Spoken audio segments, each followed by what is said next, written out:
Државната изборна комисија бара дополнителни информации од Комисијата за заразни болести во врска со протоколите за избори. На највисокиот изборен орган му се неопходни детали за заштитните материјали за спроведување на гласањето.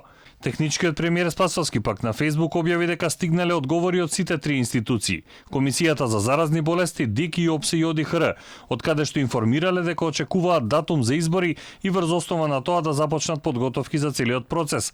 Сепак конкретни детали околу датумот Спасовски не наведува. Комисијата за заразни болести даде извештај стручно мислење, протокол за тоа како и на кој начин може да се одржуваат изборите, какви биле тенденциите во однос на развојот на болеста. Државната изборна комисија информираше за роковите кои што се потребни за спроведување на изборните действија. Во писмото од ОПСЕ ОДИХР не информираат дека очекуваат датум за избори и на основа на датумот да ги започнат сите подготовки за испраќањето на мисијата за наблюдување на изборите. Во меѓувреме, партиите и натаму стојат на своите позиции и нема најава за нова лидерска средба. СДСМ бара избори на 21 јуни.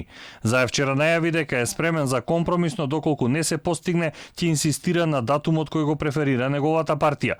Социјалдемократите сметаат дека изборните действија треба да продолжат по воредната состојба. Мицкоски пак не се согласува, вели дека изборите треба да се одржат кога пандемијата ќе стивне и нема да има опасност по здравјето на граѓаните. ВМРО ДПМН ги предложи 23 и 30 август и 13 септември. Побараа нов датум за избори и од Талат Џофери, бидејќи изминал рокот од 60 дена предвиден во уставот по распуштањето на парламентот.